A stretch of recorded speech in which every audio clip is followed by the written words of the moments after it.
Sharadendu sir जी, सबसे पहले हम आपसे ये जानना चाहते हैं कि जिस तरह से हम देख रहे हैं कि रूस के करीबी, जो रूस के पुतिन के करीबी हैं, वो अगर इस बात को कहते हैं कि तीसरा विश्व युद्ध हो सकता है, तो इस बात के मायने आखिर क्या निकाले जाए?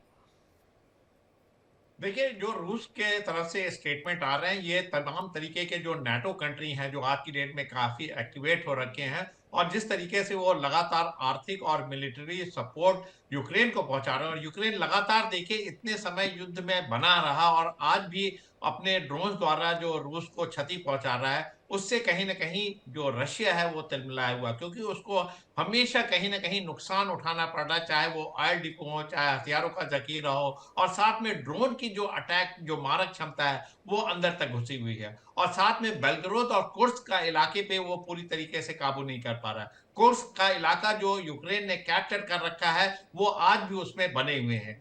रूस ने तमाम कोशिश की कि उसको रिकैप्चर किया जाए, लेकिन वो आज तक उसमें सक्सेसफुल नहीं हो पाया है। वजह उसकी एक है कि पूरी तरीके से इसमें इंग्लैंड, फ्रांस, जर्मनी और तमाम ऐसे देश शामिल हैं, जो लगातार यूक्रेन की मदद कर रहे हैं। अमेरिका भी इसमें एक अहम भूमिका निभा रहा है, लेकिन उम्मीद की जा रही है कि पुतिन और डोनाल्ड ट्रंप की जब मीटिंग होगी, तो शायद इसका सॉल्यूशन निकले। लेकिन आज की डेट में जो हमले हो रहे हैं, ये बाध्य कर रहे हैं रूस को ये बोलने के लिए कि अगर आप इस तरीके की मदद जारी रखेंगे और इसी तरीके के स्ट्राइक रशिया के अगेंस्ट करते रहेंगे, तो रशिया के पास कोई ऑप्शन नहीं बचेगा, बल्कि उसको अब इंग्लैंड के ऊपर स्ट्राइक करना पड़ेगा, क्योंकि इंग्लैंड के जो स्टॉर्म शैडो मिसाइल है देखिए, उसके लगातार इस्तेमाल किया जा रहा है और इससे रूस को नुकसान पहुंच रहा है। तो कहीं ना कहीं युद्ध में रूस जरूर बना हुआ है और बड़े एडवांटेजेस पोजीशन में है, लेकिन नुकसान हो रहा है। एक तरफ उसने देखिए यूक्रेन की 18% से 20% टेरिटरी पे कब्जा कर रखा है,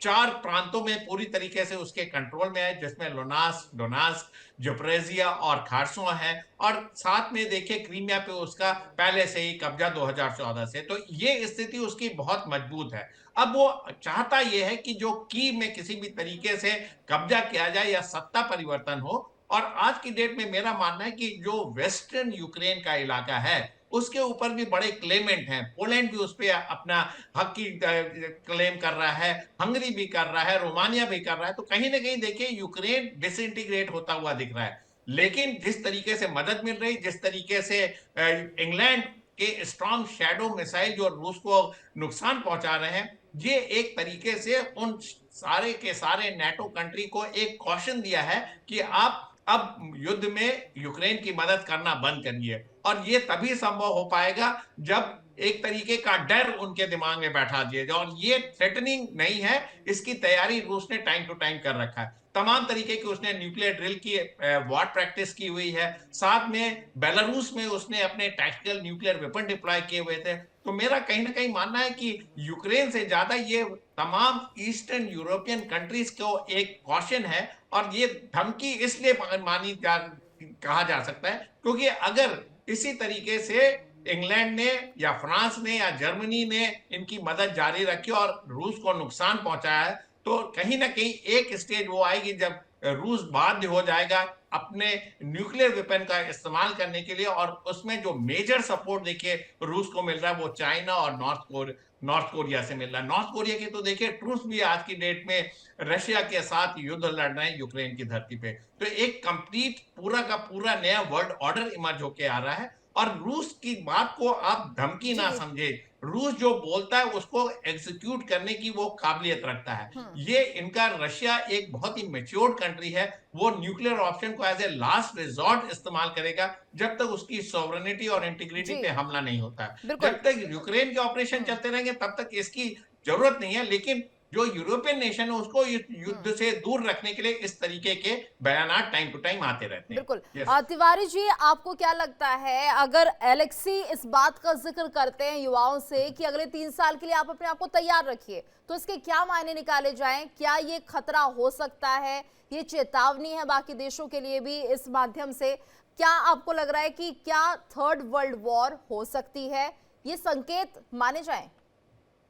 देखिए, ये जो संकेत दिए हुए हैं, तो इस संकेत को आप सो आसानी से या सस्ते में इजी वे में नहीं लेना चाहिए। क्योंकि देखिए बेसिकली क्या है, ये जो यूक्रेन को वॉर हो रही है, ये यूक्रेन को तो पूरा सपोर्ट नाटो कंट्रीज का है ही। उनके जवान लड़ ही रहे हैं आके, आगे से नहीं, कई जो अरेस्ट किए गए हैं सब कई जवान हैं। और जो इनका बेसिकली जो ये अपना ड्रोन्स की जो मैन्युफैक्चरिंग की है, जिससे ये रशिया को बहुत परेशान कर रहे हैं, इसमें दूसरी ऑस्ट्रेलिया का हेल्प बहुत ज्यादा है। देखिए इन्होंने ड्रोन मैन्युफैक्चरिंग कैपेबिलिटी यूक्रेन की ड्रोन वहीं यूक्रेन में ही बना दिया है।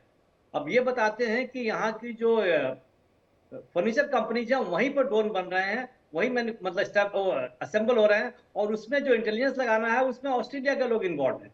तो एक तरह इन डायरेक्ट सपोर्ट तो इनको है ही। इसी तरह रशिया की तरफ से देखिए, रशिया की तरफ से बेलारूस का और नॉर्थ कोरिया का सपोर्ट काफी आ गया है। ओनली डिफरेंस ये है कि वर्ल्ड वॉर में क्या होता है, एक देश में लड़ाई नहीं होती है बल्कि दूसरे देश की बाउंड्री पर भी लड़ाई शुरू हो जाती है। इसका मतलब अगर वर्ल्ड वॉर होगा तो रशिया खाली यूक्रेन पे लड़ा, रशिया रशिया यूके पर भी अटैक करेगा, फ्रांस पर भी अटैक करेगा, और वो भी किसी और कंट्री पर अटैक कर सकते हैं। तो ये जिस तरीके से अभी सरदेंदु साहब बता रहे थे, वर्ल्ड ऑर्डर चेंज हो चुका है और new world order already establish हो चुका है। तो इसकी प्रोबेबिलिटी बिल्कुल ही नकारी तो नहीं जा सकती कि नहीं होगा, लेकिन इतनी ज्यादा भी नहीं है, क्योंकि सबके सामने आके युद्ध करने में बहुत नुकसान है। और इन दैट केस रशिया को टैक्टिकल न्यूक्लियर वेपन करने में कोई हिचकिचाहट नहीं होगी, और उसका बहुत क्लियर है, उसका पहला टारगेट यूके ही होगा, अमेरिका नहीं। तो ये इंडिकेशन ये दे रहा, दबाव डाल रहा है रशिया, यूके को पर्टिकुलरली, जिस तरीके से बता रहे थे उनके मिजाइज ने रशिया को बहुत तंग कर रखा है। तो ये दबाव डाल रहा है कि तुम सुधरो।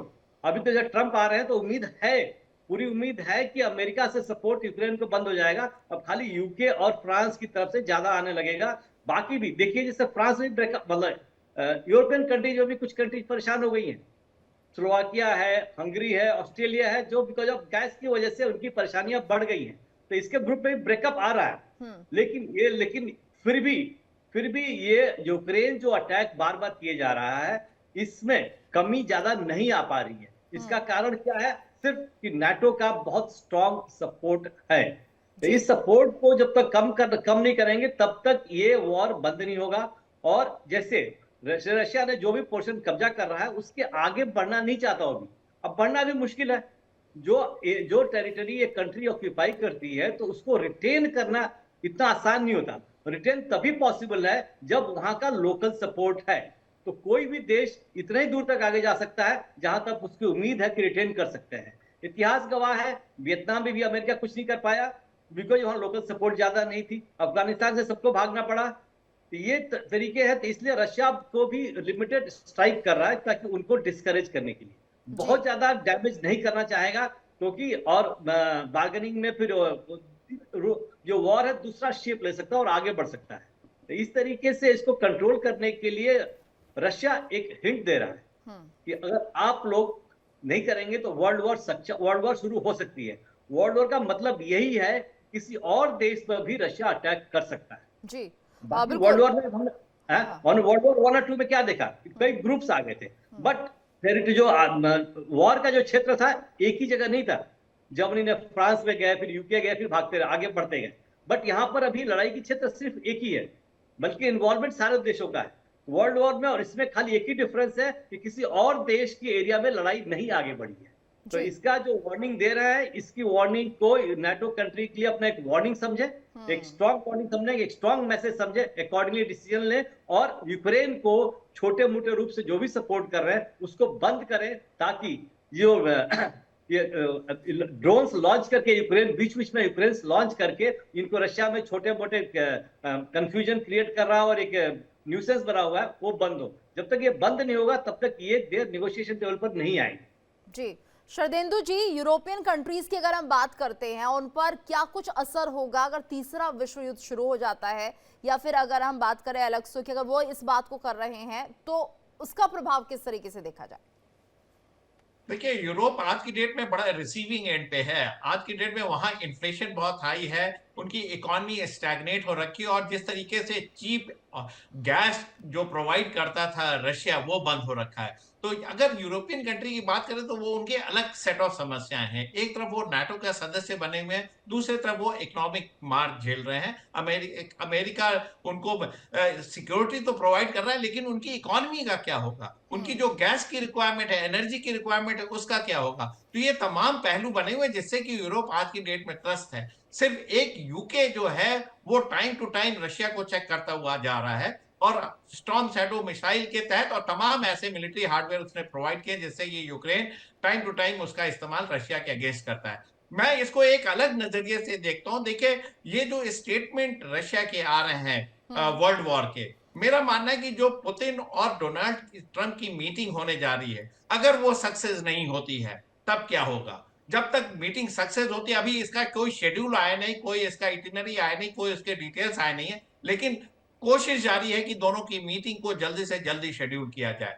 कोई जरूरी नहीं कि ये मीटिंग पीसफुल या सक्सेसफुल हो। सक्सेसफुल होती तो युद्ध का अंत होगा और यूक्रेन का में एक तरीके से पूरा का पूरा रशिया का डोमिनेंस होगा। अगर मान लीजिए ये मीटिंग फेल होती है, क्योंकि जो पुतिन है वो अपना एक एजेंडा चला रहे हैं। उनका मानना है कि यूक्रेन को अपने गिरफ्त से वो नहीं जाने देना चाहते। 4 स्टेट उन्होंने पकड़ रखे हैं, और कहीं ना कहीं उनकी एथनिसिटी भी वहां पे बहुत बड़ा रोल प्ले करती है। यूक्रेन को वो अपना हिस्सा, यूएसएसआर का हिस्सा ही था जब तक यूएसएसआर डिसइंटीग्रेट नहीं, और उसके बाद तमाम तरीके को उनके commercial people to people contact Ukraine में रहे। तो यूक्रेन को अपने गिरफ्त से बाहर नहीं जाने देगा। अगर डोनाल्ड ट्रंप का किसी बात पे एग्रीमेंट नहीं होता और वो वही लाइन परस्यू करते हैं जो आज की डेट में इंग्लैंड बोल रहा है या फ्रांस बोल रहा है, तो मेरा मानना है कि इसके एवज में रशिया की तरफ से ये स्टेटमेंट आया, तब शायद युद्ध, ये विश्व युद्ध में कन्वर्ट हो जाए। लेकिन good sense should prevail. Trump देखिए एक डिफरेंट तरीके के माइंडसेट लेके 20 तारीख से पूरी तरीके से इफेक्टिव हो जाएंगे अमेरिका में। वो किसी भी कीमत पे इस युद्ध को आगे नहीं बढ़ाना चाहेंगे। अगर वो अमेरिका की ग्लोरी को वापस लाना चाहते हैं, अमेरिका अमेरिका फॉर अमेरिकन की बात करते हैं, और इकोनॉमी को और ग्रेटर अमेरिका की बात करते हैं, जैसे कि उनके गल्फ ऑफ मैक्सिको का भी नाम बदल के गल्फ ऑफ अमेरिका करना चाहते हैं, अगर इस तरीके की सोच रखते हैं तो वॉर का उसमें कहीं गुंजाइश नहीं बनती। अगर जब वॉर नहीं है तो उनको एक तरीके से पीस टॉक के लिए पुतिन साहब को मनाना पड़ेगा, और कुछ ना कुछ ऐसे टर्म्स एंड कंडीशन लगाए जाएंगे जिससे कि दोनों की विन विन सिचुएशन हो। और जहां तक यूरोप का सवाल है, देखिए यूरोप आज की डेट में अमेरिका का पिछलग्गू बना हुआ है। अमेरिका की जो इकोनॉमिक पॉलिसी होगी, जो मिलिट्री पॉलिसी होगी, उसको यूरोप और नाटो की कंट्री अक्षरशः लागू करते हैं। कभी कभी छोटा मोटा रिसेंटमेंट जर्मनी या फ्रांस से आता है, लेकिन वो भी इतना इनसिग्निफिकेंट होता है कि अमेरिका की जो पॉलिसी है वो पूरा का पूरा प्रिवेल करती है इस रीजन में। लेकिन इकोनॉमिक कंडीशन उनकी ऐसी नहीं है सारे कंट्रीज की कि वो इस युद्ध को और आगे चलाएं। अनएम्प्लॉयमेंट है, इकोनॉमी स्टैग्नेट हो रखी है, तमाम तरीके के क्राइसिस हैं, आम नागरिक वहां का परेशान हो रहा है। तो युद्ध का अंत होना चाहिए, और मैं उम्मीद करता हूं कि जो डोनाल्ड ट्रंप और पुतिन की मीटिंग जल्दी होगी और एक सक्सेसफुल मीटिंग होगी। जी। देखिए, यूक्रेन तो तबाह हो रखा है। यूक्रेन आज क्या चाहता है? यूक्रेन चाहता है कि ज्यादा से ज्यादा देश इस युद्ध में इन्वॉल्व हो, और कहीं ना कहीं वो फिर से रशिया के साथ नेगोशिएट करे। वो अपने 4 प्रांतों को वापस लेना चाहेगा। अगर वो क्रीमिया को सैक्रिफाइस करता भी है तो कहीं ना कहीं वो उसका ध्यान अपने चारों राज्यों को वापस लेने के लिए, और साथ में जो रशियन ट्रूप्स है वो पूरी तरीके से यूक्रेन से विड्रॉ करें। ये एक बहुत टॉल ऑर्डर है जिसको पुतिन शायद नहीं एग्री करेंगे। तो आज की डेट में जो स्थिति बन रही है उसमें यूरोपियन कंट्री का बहुत बड़ा कंट्रीब्यूशन पीस टॉक के लिए नहीं हो सकता है, ऐसा मेरा मानना है। जो पीस की बात हो सकती है वो अमेरिका की तरफ से ही होगी, जी। और अमेरिका ने जिस तरीके से हमास और इजराइल के बीच में सीज फायर कराया, उसी तरीके की कुछ रूपरेखा इसको यहाँ भी निभानी पड़ेगी, क्योंकि एक बहुत बड़ा इकोनॉमिक ड्रेन है, एनर्जी ड्रेन है, ये पूरा का पूरा रीजन डिस्टेबलाइज हो रहा है। अगर आप अमेरिका को पुनः उसके ग्लोरी पे लाना चाहते हैं तो आपको रिवैम्प करना पड़ेगा। युद्ध इसका आंसर नहीं है, इकोनॉमिक डेवलपमेंट आपका आंसर है, और बाकी देशों की इकोनॉमी आपके ऊपर डिपेंडेंट होनी चाहिए, तब आप अमेरिका को फिर से ग्लोरीफाई कर पाएंगे। अगर आप ये स्टेप नहीं उठाते हैं तो आपके एडमिनिस्ट्रेशन और जो बाइडेन के एडमिनिस्ट्रेशन में कोई अंतर नहीं रह जाएगा। लिहाजा एक सही सुलह होनी चाहिए। और जहां तक यूरोपियन कंट्री का सवाल है, उनकी मैं अलग फिलॉसफी नहीं मानता हूं। नाटो का मेंबर बनने के बाद सारे के सारे जो यूरोपियन नेशन है, जो नाटो के मेंबर हैं, उन्होंने अपनी सिक्योरिटी नीड को ताक पे रख दिया है। वो हर तरीके से अमेरिका के ऊपर या अमेरिका के रिसोर्सेस पे डिपेंडेंट है, लेकिन इकोनॉमी में उनको उनकी मदद अमेरिका नहीं कर सकता उस एक्सटेंट तक कि वहां पे एनर्जी भी आ जाए, गैस भी आ जाए, इकोनॉमिक डेवलपमेंट भी हो, इन्फ्लेशन भी कंट्रोल हो जाए। ये लड़ाई सारे नेटो कंट्री जो यूरोप के नेशन हैं उनको खुद लड़नी होगी, और इसलिए उनका मुद्दा यह है कि यहाँ पे सीज फायर होना चाहिए, यहाँ पे पीस आना चाहिए, उनको चीप एनर्जी मिलना चाहिए, उनको चीप गैस रशिया के थ्रू मिलना चाहिए। तो अगर इन जी सारी चीजों पे ध्यान दिया जाता है तो मेरा मानना है कि अब सिचुएशन बहुत राइप है। जी यूक्रेन और रशिया का युद्ध एक सीमा से आगे और नहीं बढ़ सकता है।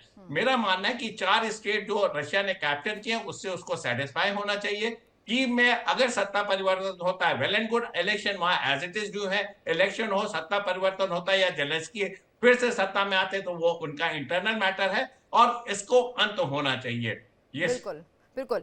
तिवारी जी, अगर हम बात करते हैं इस वक्त विश्व के देशों की, तो हमने देखा पिछले 2 से 3 सालों के अंदर लगभग सभी देश आपस में उलझते रहे, किसी की बनी नहीं और एक दूसरे पर वार करते रहे। चाहे इसमें इजराइल का नाम सामने आ जाए, गाजा हो, चाहे अगर हम यूक्रेन और रूस की बात करते हैं, मिडिल ईस्ट कंट्रीज की बात करते हैं, तो क्या ये जो अशांति फैली हुई है पूरे विश्व में, क्या इसने विश्व को कई धड़ों में बांट दिया है? कौन कौन से वो धड़े, आपको क्या लगता है, क्या ये भी एक वजह हो सकती है कि तीसरा विश्व युद्ध हो सकता है? देखिए, ये शुरुआत जो हुई है यूक्रेन और रशिया से हुई।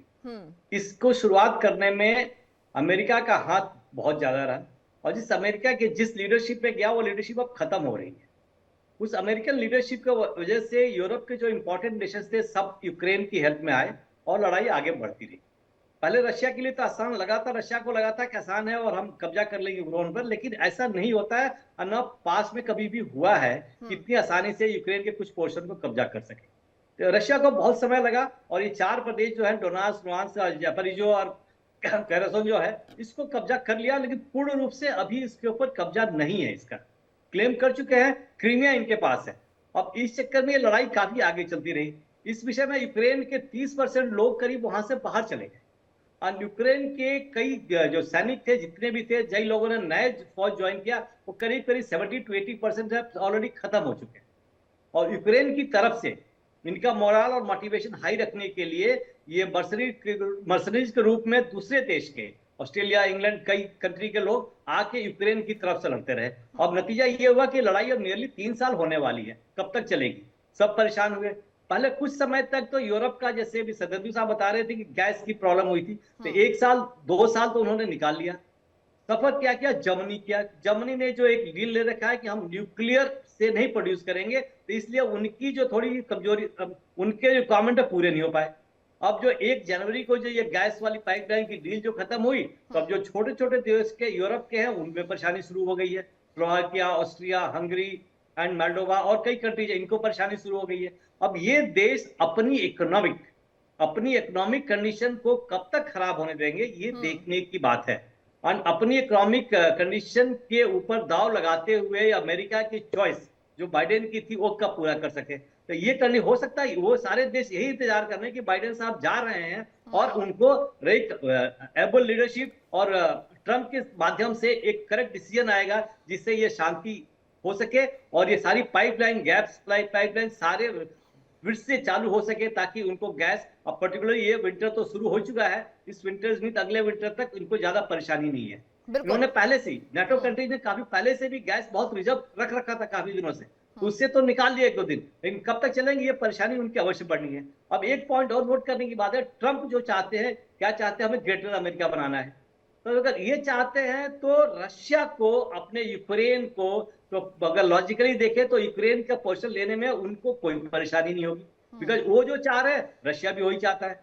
अब दूसरा देखिए चाइना का, चाइना भी ताइवान को चाहता है। तो ये बॉर्डर क्या सेटअप होगा डिपेंड्स, अभी ट्रंप क्या डिसीजन लेंगे। अब ना जो सिचुएशन जो विश्व में बैठी, ये यूक्रेन के बाद से जो इजराइल को जो हमास ने सरप्राइज अटैक किया, उसने काफी कंफ्यूजन क्रिएट कर दिया। ये हमास थे कौन? हमास को भी सपोर्ट इजराइल ने ही किया था।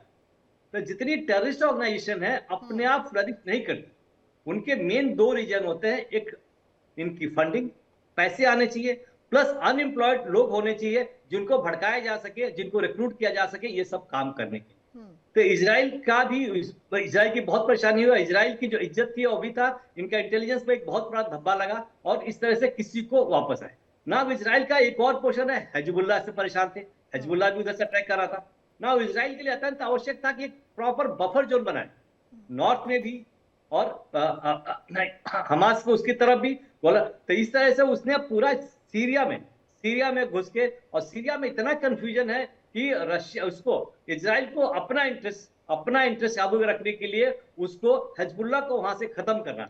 और हिजबुल्लाह को खत्म करने के लिए वहां की सरकार खत्म करनी थी, लेकिन वही सरकार हिजबुल्लाह के सपोर्ट करी थी ईरान के माध्यम से। इस सरकार को जो भी एक एसटीएस जो भी ऑर्गेनाइजेशन थी उसने सरकार को निकाल के खत्म कर दिया।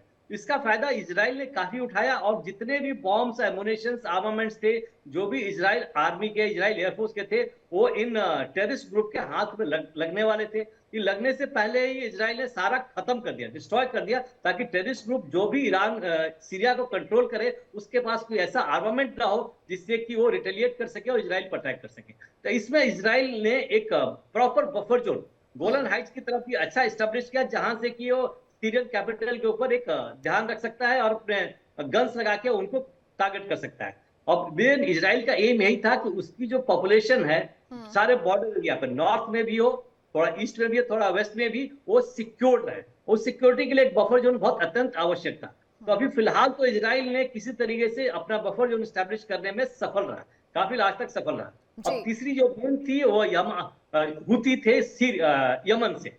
अब हुती को भी अटैक करके हुती को भी काफी खत्म कर दिया, लेकिन खत्म नहीं हुआ।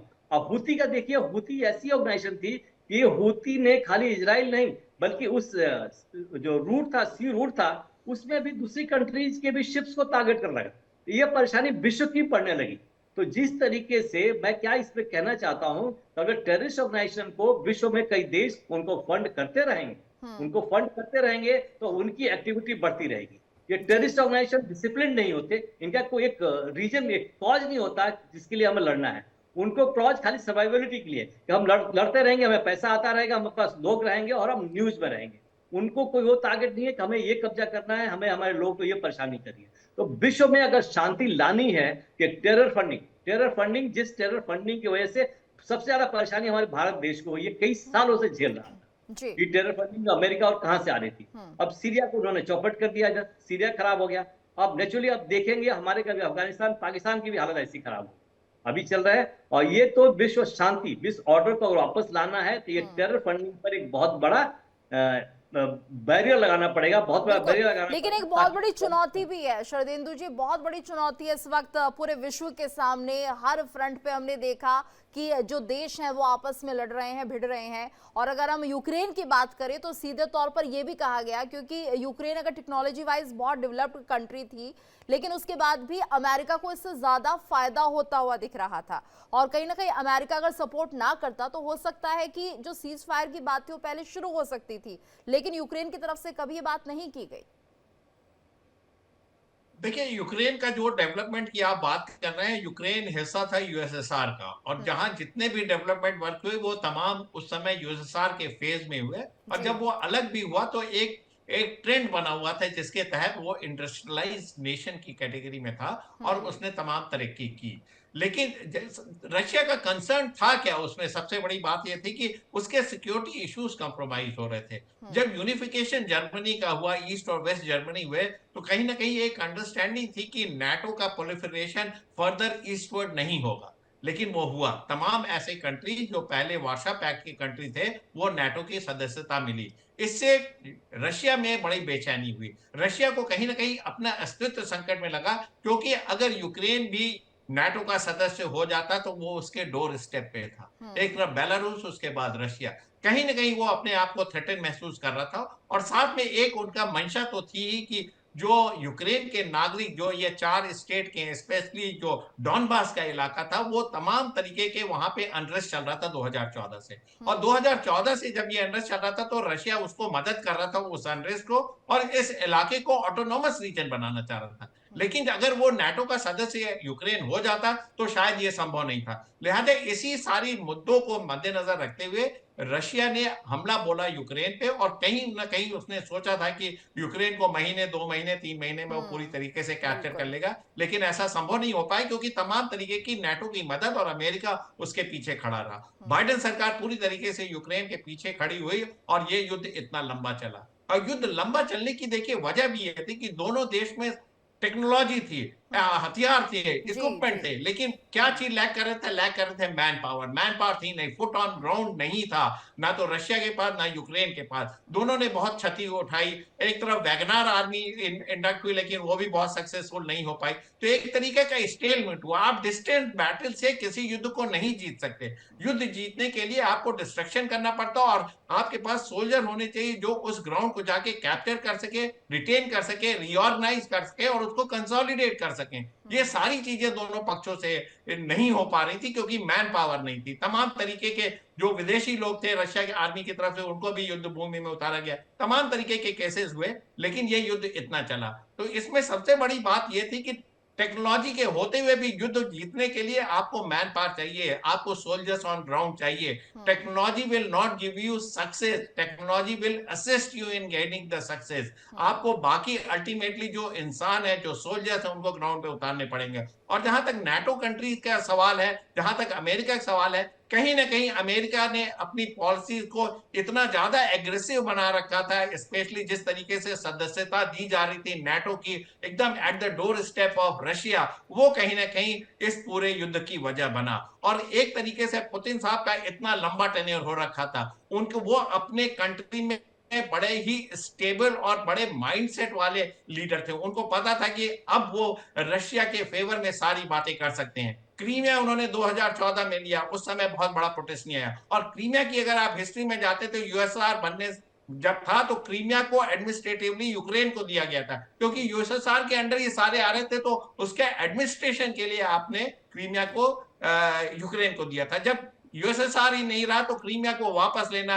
रशिया की बाध्यता थी, और साथ में आपको ब्लैक सी का डोमिनेंस चाहिए था। लिहाजा उन्होंने 2014 में इसको कैप्चर कर लिया, और उस समय भी बड़े रिसेंटमेंट हुए। तो कहीं ना कहीं एक इंटरेस्ट रशिया का इन्वॉल्व था, इस वजह से ये युद्ध इस रूपरेखा में चला। लेकिन मेरा मानना है कि इस युद्ध को इतना लंबा चलाने में अमेरिका भी उतने ही जिम्मेदार जी। है, वो नाटो कंट्री भी उतने ही जिम्मेदार है जिन्होंने लगातार यूक्रेन की मदद की। और कहीं ना कहीं एक अपरिपक्वता थी जेलेंस्की की। उनको समझना चाहिए कि दूसरे की मदद से आप अपनी धरती पे युद्ध लड़ रहे हैं। आपने कुछ भी अचीव नहीं किया, अपने सैनिक मरवा दिए, अपना पूरा इंफ्रास्ट्रक्चर ध्वस्त कर दिया, बिल्कुल। और आप अपने देश की सोवरेनिटी और इंटीग्रिटी की रक्षा नहीं कर पाए। तो आपको एक मैच्योर्ड पॉलिटिशियन की तरह से काम करना चाहिए था, और साथ में जो नेबरली रिलेशन होता है उसको मेंटेन करना चाहिए था। रशिया के साथ टॉक टेबल पे जाना चाहिए था, और एक तरीके का आपको अपना फ्रेंडली एनवायरनमेंट जी। बना के रखना चाहिए शर्देंदु था। जी, ये आप इसके कहेंगे पहले भी अहम यूक्रेन की की लड़ाई सरकार, हो गई थी ये?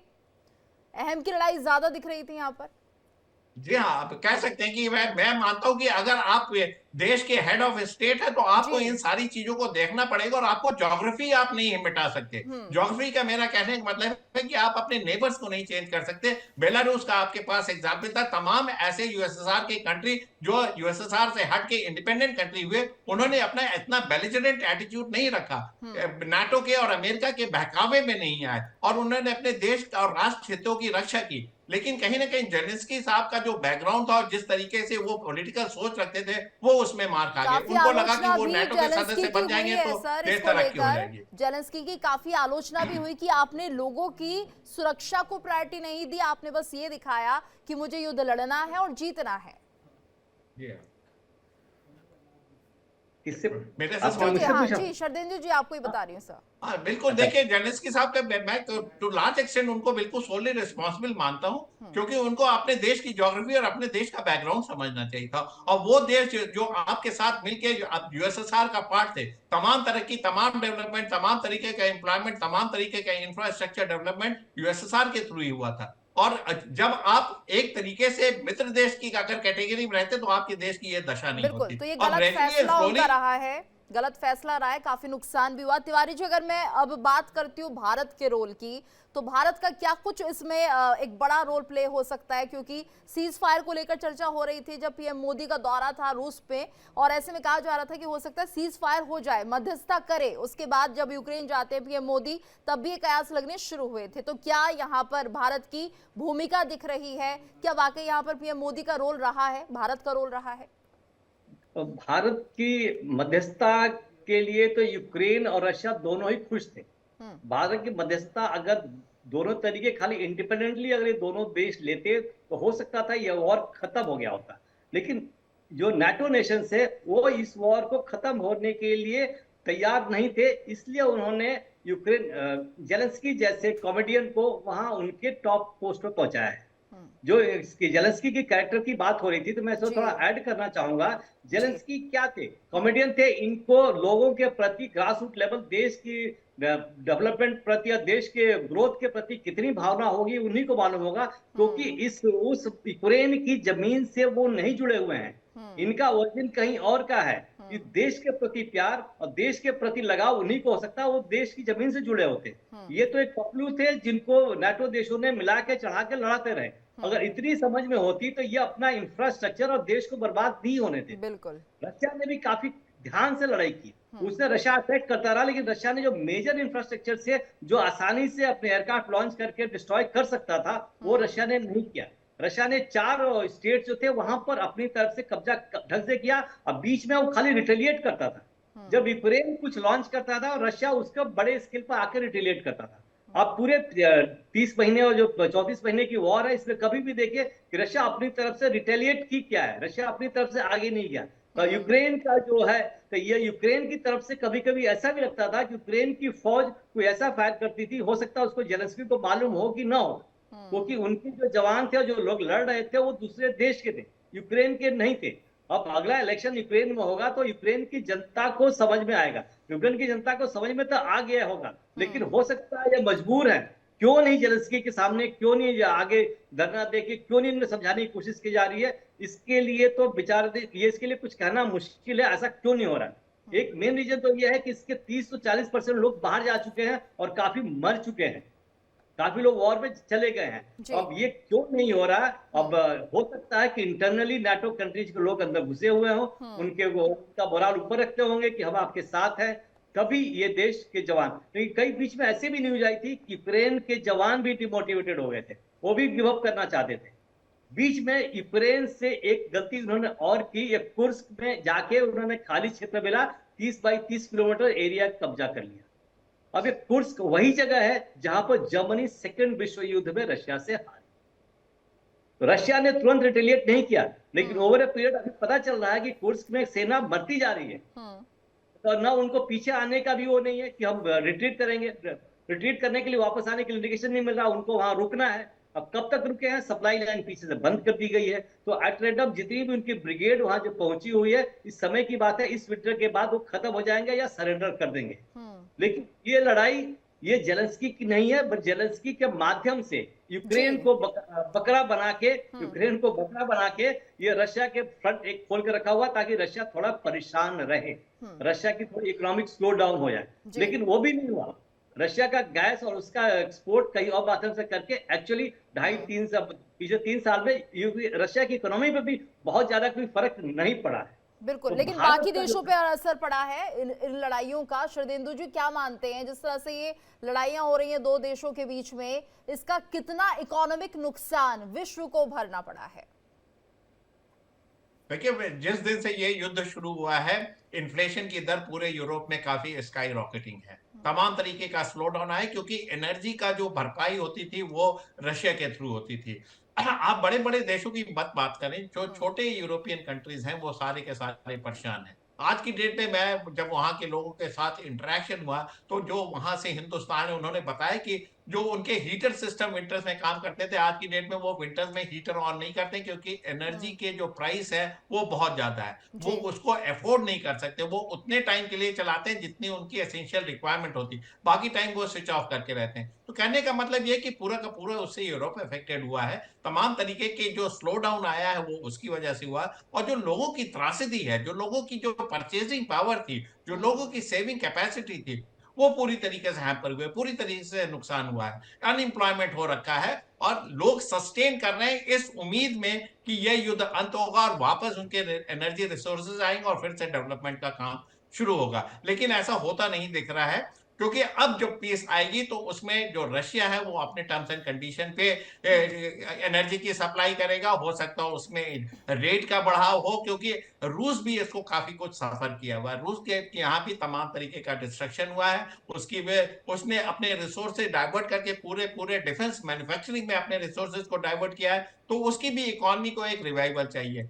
रशिया की इकोनॉमी बहुत अफेक्टेड नहीं हुई क्योंकि उसने अपना ऑल्टरनेट रूट तैयार कर रखा था, उसने चाइना के साथ अपने इकोनॉमिक टाई बना के रखे, उसने हिंदुस्तान को ऑयल की सप्लाई की और साथ में नॉर्थ कोरिया और तमाम ऐसे फेंस सिटर कंपनी जिनकी वो मदद जारी रखा, और कहीं ना कहीं यूरोप के भी तमाम ऐसे देश थे जो थर्ड सोर्स के द्वारा अपनी एनर्जी रिसोर्सेज को वो पूरा कर रहे थे। तो इसलिए रशिया की इकोनॉमी आगे चल गई। देखिए, आज की डेट में डॉलर अगर इसी तरीके से पिटता रहा तो आगे आने वाले दिनों में मुश्किल होगी। इसीलिए ट्रंप ने, देखिए, आज की डेट में वहां पूरी पूरी कैपिटलिस्टिक इकोनॉमी के साथ वो ऐसे तमाम ट्रांजैक्शन को चेक कर रहे हैं जो कि डॉलर में नहीं होंगे। वो फिर से डॉलर को पूरा मजबूत करना चाहते हैं और विश्व के जितना ट्रांजैक्शन है सबको डॉलर बेस बनाना चाहते हैं, लेकिन एक ऑल्टरनेटिव रूट तैयार हो रखा था, ये इस युद्ध ने इसको बताया। तो जहां तक इकोनॉमिक स्लोडाउन और इकोनॉमिक सफरिंग का सवाल है, काफी देशों ने सफर किया है, लेकिन ये युद्ध उस गति से नहीं लड़ा गया, ये फुल फ्लेजेड वॉर के तरीके से नहीं लड़ा गया, नहीं तो रशिया की माइट इतनी ज्यादा थी कि वो यूक्रेन को किसी भी समय बर्बाद कर सकता था भीषण आक्रमण करके। रशिया भी उसमें सॉफ्ट पैडिंग और इतने लिमिटेड ऑपरेशन चला रहा था, कहीं ना कहीं उसको भी डर था कि कहीं वो न्यूक्लियर थ्रेशोल्ड को ब्रीच ना कर दे, कहीं ऐसा ना हो कि लॉन्ग रेंज एयरक्राफ्ट और लॉन्ग रेंज मिसाइल उसके ऊपर हमला करे जिससे कि क्रेमलिन ध्वस्त हो जाए। तो वो भी एक बड़े नपे तुले एक्शन ले रहा था। और मेरा मानना, जहां तक कुर्स्क का सवाल है, कुर्स्क में देखिए 3 ब्रिगेड के एक्शन यूक्रेन ने किए थे। जिस दिन रशिया चाहेगा कुर्स्क से यूक्रेन के सैनिकों को हटा देगा, लेकिन उसने उनको वहां पे इंटैंगल कर रखा, उसके बहाने वो तमाम इलाकों पे हमला करता है। तो जहां तक रशिया का सवाल है, वो उसने वैसे भी इस ऑपरेशन को स्पेशल ऑपरेशन का नाम दिया था, कभी भी फुल फ्लेजेड युद्ध का नाम नहीं दिया, लेकिन बहुत सक्सेस होता हुआ दिखा नहीं। यूक्रेन तो पूरी तरीके से पिटा, लेकिन रशिया का जो कंसर्न था कि यूक्रेन नाटो के फोल्ड में ना चला जाए, वैसा होता हुआ नहीं दिखा, क्योंकि जी। देखिए, अगर यूक्रेन चला भी जाता तो एक तरफ पोलैंड है, हंगरी है, आज की डेट में फिनलैंड भी नाटो का सदस्य हो रखा, वो भी आपके नेबरिंग कंट्रीज हैं और बहुत ज्यादा डिस्टेंस नहीं है, तो आपके सिक्योरिटी कंसर्न वहां से भी थ्रेटन हो सकते थे। लेकिन यूक्रेन की वजह, मेरा मानना है, कहीं ना कहीं एथनिसिटी का रिलायंस था, वो यूक्रेन को अपना ही हिस्सा मानता है और अपने ही लोग, क्योंकि तमाम रशियन यूक्रेन में बसे और यूक्रेनियन काफी हद तक रशिया में रहते हैं, तो एक एथनिसिटी की जो एफिलिएशन है उसकी वजह से यूक्रेन को वो नाटो का सदस्य नहीं बनने देना चाहता था। जी। और इकोनॉमी देखिए, अब इसका असल समझ में तब आएगा जब युद्ध बंदी होगी, उसके बाद असेसमेंट होगा, तब आपका स्लो डाउन होगा। अभी जो मीडिया में आ रहा है वो बायस रिपोर्ट है, चाहे वो रशिया की है, चाहे नाटो किसी भी जो यूरोपियन कंट्री, वो जो भी अपने स्टेटमेंट दे रहे हैं। लेकिन जब भी युद्ध होता है, देखिए, इकोनॉमी पे उसका असर पड़ता है और इकोनॉमी एक डिकेड पीछे जाती है। बिल्कुल। यूक्रेन तो देखिए ध्वस्त हो गया, यूक्रेन की इकोनॉमी की तो आप बात करिए मत, वो उनको लगेगा वर्षों, 2 से 3 डिकेड लग जाएंगे, पूरा रिहैबिलिटेशन होना है, रिकंस्ट्रक्शन होना जी। है, आपके इंडस्ट्रीज को फिर से आना है, तो उसमें 3-4 डिकेड लगे, वो तो बर्बाद हो गया। रशिया एक बड़ा मुल्क है, उसका मार्केट है, उसका उसकी इकोनॉमी है, उसके तमाम मैन्युफैक्चरिंग कंपनी उसकी जी। खुद की है, उसका स्पेस टेक्नोलॉजी है, उसकी सैटेलाइट है, उसका बिल्कुल। नेटवर्किंग है, तो इन सारी चीजों जी। को उसको रिवैम्प करना पड़ेगा, बिल्कुल। प्रॉफिट जनरेट सर करना सर पड़ेगा। समय समय देखिए, कम असर है तो दोनों देशों पे जी। पड़ा। आखिरी कमेंट लेना चाहूंगी तिवारी जी से। तिवारी जी, आपसे समझना चाहेंगे भारत का रोल क्या रहेगा अगर तीसरा विश्व युद्ध होता है, भारत के लिए कितना स्टैंड लेना होगा और भारत किस तरीके से अपने आप को देखता है यहाँ पर? 1 मिनट में देखिए, सर। देखो, भारत का स्टैंड बहुत क्लियर होगा और जो फॉरेन पॉलिसी चल रही है उससे पूरी रूप से मैं सहमत हूँ। बिकॉज भारत तटस्थ रहेगा, किसी की तरफ नहीं जाएगा। जी। बिकॉज भारत ऐसी कंडीशन में है कि वो ग्रोथ के पाथ पे ऑलरेडी स्टैब्लिश हो चुका हम्म। है। एनी इस समय कहीं भी इन्वॉल्व होगा तो ये पेस हमारा रुक जाएगा। ये पेस अगर जैसे रुका तो हमारी इकोनॉमिक जो भी हमारा फोरकास्ट है, जो हमारी उम्मीदें करने की, वो नहीं पूरा हो पाएगा। तो हम्म। भारत का तो अपना एक स्टेट रहेगा अपरेंटली, जी। ऐसा बिल्कुल सामने आके किसी का सपोर्ट भी नहीं करेगा। उसका हमेशा स्टंट रहेगा कि ये युद्ध खत्म हो। और जैसे उन्होंने स्टेटमेंट दिया था हमारे प्रधानमंत्री ने कि ये जो युग है, ये जो डिकेड है, लड़ाई का युग नहीं है, वैसा नहीं है। इसका अप्रिशिएटेड, इसे डायरेक्ट जी। इंडिकेशन दिया था दोनों देश को लड़ाई हो जाए। तो भारत की जो फॉरेन पॉलिसी हो रहेगी वो किसी की तरफ नहीं जाएगी। जी इस शरदेंदु तरीके जी। से इन्वॉल्वमेंट भी होगा, बट जी अगर ह्यूमैनिटेरियन एड होगा तो हो सकता है कि ठीक है sir, involve. Last comment sir. देखिए, हिंदुस्तान का बहुत बड़ा रोल हो सकता था इस युद्ध को विराम देने में। और यूक्रेन के जो राष्ट्रपति जेलेंस्की ने भी रिक्वेस्ट किया था, पुतिन साहब भी हिंदुस्तान की सुन रहे थे। कहीं ना कहीं मेरे को लगता है ये मिस्ड अपॉर्चुनिटी का केस हो गया है। अगर हिंदुस्तान चाहता और वेहेमेंटली हमारी एक्सटर्नल अफेयर्स मिनिस्ट्री और हमारा नेतृत्व उसके आगे आता तो शायद हम इसको युद्ध सीज फायर कराने में लागू हो जाते हैं। लेकिन इसके इम्पेडिमेंट थे। अमेरिका नहीं चाहता था, यूके नहीं चाहता था, फ्रांस, जर्मनी, ये जो बड़ी पावर है, नहीं चाहते थे। कहीं ना कहीं हम उभर के सामने आ रहे थे और मेरा मानना है कि इन ताकतों की वजह से कहीं ना कहीं हम इसको पूरी तरीके से एक्सप्लॉइट नहीं करता। और हमारा जो एक मकसद रहा है कि हम किसी के इंटरनल पॉलिसी में इंटरफेयर नहीं करते, हम किसी का साइड नहीं लेते, ये दोनों पक्षों को मंजूर था। तो हमारा ये अपॉर्चुनिटी था। नॉट विथ स्टैंडिंग दैट हमारे दोनों के देशों के साथ ताल्लुकात बहुत अच्छे हैं। जी। रशिया से हमारी बहुत पुरानी मित्रता है, यूक्रेन से भी हमारे रिलेशन अच्छे हैं।